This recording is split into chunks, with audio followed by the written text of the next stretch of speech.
Yes, hypocrisy is alive and well amongst these sanctimonious leftists. From Kimmel to De Niro to Stephanopoulos, they want you to believe they're better than you, more virtuous, more decent. But we all know the truth. They lie. They sin. They do the very things they accuse you of and the things they say they would never do. Evil things. Like try to destroy people based on feigned outrage from which they spare their own side. MegynKelly just hit Jimmy Kimmel with a powerful comment, and the craziest part is, she didn't even need to be in the same room. There were no loud arguments or dramatic face-offs, just smart and cutting words that silenced everyone around. So, what was her secret weapon? What exactly did she say that totally shattered Kimmel's image? Stay tuned, because this isn't your typical celebrity comeback. This is a masterclass in throwing shade that's about to blow up all over the internet, and trust me, you won't want to miss it. Back in the day when I was on the primetime of Fox and you were on the primetime of CNN, a couple of hours after our shows ended, late night comics would come on and they occasionally would make us laugh, Piers. I mean, occasionally they understood that they were in the game of making everyone laugh. As you know, they've abandoned that game now and they're just political operatives out there. Colbert, Kimmel, Seth Meyer, who I struggle to even mention that guy's name. He's such an absolute prick. I can't stand him. MegynKelly just gave a perfect example of how to shut someone down like a pro. No bright lights, no loud talk show arguments, and no awkward face-to-face drama. Instead, she took it online and destroyed Jimmy Kimmel with sharp sarcasm and smooth confidence, proving once and for all that you don't need a microphone to make the biggest impact. Very same celebrities who wanted you to believe they were horrified after yours truly said in 2018 that people used to don dark makeup in order to imitate well-known black celebrities, and it wasn't a big deal. Absolutely ate up the performance by Hollywood darling Mr. Kimmel, whose blackface costumes included his oft-repeated bit as basketball star Karl Malone. Now, Karl Malone never seen no flying saucer himself, but if he do, that's gonna be a spooky time. Let's set the scene. Jimmy Kimmel, the king of late-night jokes, known for his clever punchlines, bold monologues, and fearless roasting of public figures, was completely off his game this time. He couldn't even come up with one joke or a decent comeback, while MegynKelly stole the spotlight, delivered all the blows, and left him speechless. Not just quiet, but the kind of silence that stings like a swarm of angry bees. You know how much it costs to produce Jimmy Kimmel's show? I guarantee you it's tens and tens of millions. It could be as much as 100 million. I have no idea. You know how much Tucker's video cost? Nothing. You know how much Jimmy Kimmel, how many people he gets tuning in on an average night? Just last week, his average was, in the overall, meaning all viewers, 1.5 million. In the key demo, 236,000. Tucker would have been embarrassed to pull that on any night he was on the Fox News channel. So how did Kelly do it? She used the one thing Kimmel probably never expected, brutal honesty mixed with sharp humor and a touch of public truth-checking. While Kimmel sticks to his usual late-night jokes, Kelly hit him from afar with a fact-packed takedown that slowly picked apart his usual routine and left his reputation barely hanging on. Jimmy Kimmel was very upset that Donald Trump took a shot at Taylor Swift. Trump was making fun of the fact that she got booed openly at the Super Bowl and he got cheered to the high heavens. And Jimmy Kimmel didn't much like that and had the following to say. Trump was at the game. He got a big thrill because some of the crowd booed Taylor Swift when they put her up on the Jumbotron, which of course made Harry Conman Sr. very happy. He posted 3 times about this. After the game, he wrote, "The only one that had a tougher night than the Chiefs was Taylor Swift. She got booed out of the stadium. MAGA is very unforgiving." So why did Kelly even jump in? Because Jimmy Kimmel's humor, while funny to some, often walks a fine line between smart satire and reckless cheap shots, and MegynKelly, always sharp and ready to call things out, saw the perfect chance to shine a light on the double standards, exaggerated jokes, and lazy punchlines pretending to be political wisdom. Get ready, because we're about to break down how she tore into Kimmel with sharp wit, solid facts, and a quiet strategy that hit harder than any loud TV moment. This wasn't some dramatic on-air clash. It was Megyn going full stealth, like a ninja with a keyboard instead of swords, slowly and precisely breaking down his act. Every tweet, every article, and every clever comment chipped away at his comedy routine, revealing the parts where edgy became cringy and satire turned into something more harmful than funny. Her approach was cold, calculated, and based entirely on truth. She didn't need to shout or make a scene, because she used something way stronger than sound bites, proof, and in the end, her one-woman truth mission left Jimmy Kimmel's reputation barely hanging on. You all know what they saw. They saw what we saw. They saw the frail elderly man who needed help getting off the stage. They're just too chicken shit to tell us about it because they accurately deduced that he could still be the Democratic nominee and they don't want to ding him up. Maybe you give Barbara a pass. Who gives a damn what this singer saw or says? But you know what? Jimmy Kimmel happens to be employed by ABC, which happens to have a rather large news organization. And he has been one of President Trump's most vocal critics. Where are you, Jimmy? On vacation? Not good enough. MegynKelly didn't just go after Jimmy Kimmel. She took him apart piece by piece, digging through his jokes and commentary with laser-sharp focus, exposing not just edgy humor but the moments where comedy slid into misinformation, where exaggeration posed as satire, and where the punchlines targeted the wrong people. These weren't just harmless jokes. They formed a pattern, and Kelly made sure everyone saw it. Imagine her at a desk, headphones on, screen lit up, combing through clips and transcripts like a surgeon, pulling out the weak spots in Kimmel's routine with chilling precision. This wasn't a roast.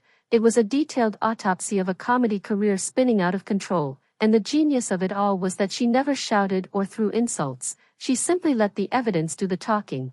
Every post and critique was like a scalpel cutting through his carefully built image, with no arguments, no drama. Just fact after fact lined up until Kimmel's late-night throne looked shaky. Here's the twist. People noticed. While Kimmel relies on quick jokes and live laughs, Kelly played the long game, and her slow, calculated breakdown sparked a wildfire online, reposted and quoted like a masterclass in silent takedown. She didn't just respond.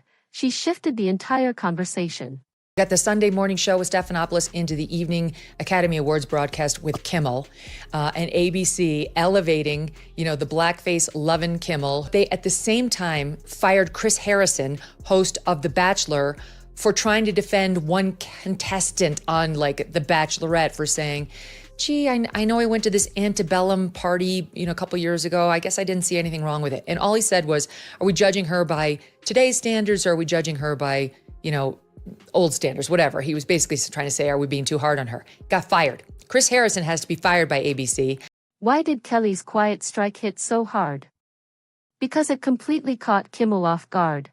No warning, no flashy stage to shield him, and no quick joke to deflect the impact. He was left wide open, with no monologue to tweak or snarky tweet to send, just silence, and in that silence, Kelly's words echoed even louder. Her approach flipped the usual script. Instead of loud drama and emotional shouting, she created a calm space for something much more powerful, reflection. Without the noise, people actually started thinking, wait a second. She right? And that pause changed everything. Longtime fans began to question him, skeptics felt understood, and even casual viewers got pulled into the conversation. That's the true power of calm, fact-based criticism. It doesn't attack, it invites, and in doing so, it cuts through the chaos like a scalpel. Kelly didn't need flashy slogans or dramatic insults. She laid out her case with sharp, clear reasoning, showing the difference between maturity and a meltdown, and guess which one stuck in people's minds. And the best part, her style didn't push people away, it pulled them in. By staying respectful and focused on facts, she gave even Kimmel's biggest fans the chance to step back and think for themselves, not by forcing agreement but by encouraging reflection. And that's exactly what made her takedown so powerful. Just this past 2 weeks, they had the Kennedy Center honors the other night where Joe Biden couldn't say Dionne Warwick. He kept calling her Diane, and he didn't know who Barry Gibb was. He kept calling him Billy. You know who else was honored? At the Kennedy Center. You know who else? Billy Crystal. Just FYI, do you know who once opened up the Academy Awards in full blackface? Oh, Billy yeah. Crystal. Billy Crystal. And do you know who's going to be hosting the Academy Awards this year? Jimmy Kimmel. The brilliance of Kelly's strategy was in how quietly it moved. No shouting, no drama, just a smooth entry into public conversations where loud, flashy attacks would have been ignored. By staying out of the spotlight, she avoided the mess of public arguments, the interruptions, the defensive back and forths, and instead kept her cool, appearing as a calm and calculated force winning from the sidelines, untouched and unbothered. And then comes her real genius, patience, while late-night comedians chase quick laughs and viral moments that vanish by the next day, Kelly chose the slow burn. Her critiques didn't fade, they kept circulating, sparking more and more discussion as time passed. Instead of being just another 24-hour headline, she created a steady wave of reflection that wouldn't die down. In the end, MegynKelly didn't just take down Kimmel, she changed the game entirely, turning what could have been a messy, attention-grabbing clash into a precise, controlled mission powered by facts, sharp insight, and a strategy built to leave a lasting impact without ever needing applause, cameras, or confrontation. Last night was the 96th Academy Awards show, and while you might have missed it, there was one clear winner. No, not Oppenheimer. It was sanctimonious leftists for their lead role in pretending they are better than you. Winner number one, Jimmy Kimmel. For the fourth time, Kimmel hosted the Oscars before an adoring crowd of Hollywood stars who laughed and curried favor with the man who wore blackface so many times. Yes, some of the very same celebrities who wanted you to believe they were horrified after yours truly said in 2018 that people used to don dark makeup in order to imitate well-known black celebrities. And what does all this say about Jimmy Kimmel? His silence after everything might just be the final touch, the quiet cherry on top of MegynKelly's ice-cold takedown. By not responding, whether it was from shock, strategy, or simply having nothing to say, he handed over control of the entire narrative to Kelly, and in a world where reactions are everything, giving up that kind of power is a huge win for her. This whole situation is more than a clapback, it's a blueprint, a masterclass in how to outthink, outlast, and outplay in the fast moving world of social media. Megyn didn't shout, didn't argue, didn't throw punches. She used patience, facts, and sharp timing to deliver a hit that's going to keep echoing. Sure, Kimmel still has his stage, his jokes, and his crowd, but there's a new kind of power in town. Quiet, focused, and armed with truth. Megyn didn't just join the game, she changed it, and this was only her opening move. She didn't need the spotlight to make an impact. She used her digital presence like a weapon, turning every tweet, post, and insight into a viral shockwave. In a world full of noise, she proved that calm, well-aimed truth can be louder than 1,000 punchlines. No drama, no fight, just one cold, calculated, fact-filled knockout that had people scrolling back in disbelief, rereading every word like, did that really just happen? Now, I will tell you, he's not the worst. The Daily Show has the worst ratings. They only have 366,000 people watching that show. During the Jon Stewart years, it was over 2 million. Now it's down to 300,000. Seth Meyers, absolutely dreadful. He doesn't even have 1 million, 778,000. I mean, for network television, this is, you don't have to pay for it. It's there when you turn on your TV, you plug it in. That's a dreadful number. Picture this, no bright lights, no sound effects, just the calm, crushing power of perfectly chosen words falling one after another like chess moves in a high-stakes game. In this match, MegynKelly was the grandmaster. She didn't slam the board or storm off in anger, but quietly played every move with exact precision until Jimmy Kimmel was trapped in checkmate without her even saying his name. This wasn't about drama or fireworks. It was pure strategic elegance. What made it even more deadly was her self-control.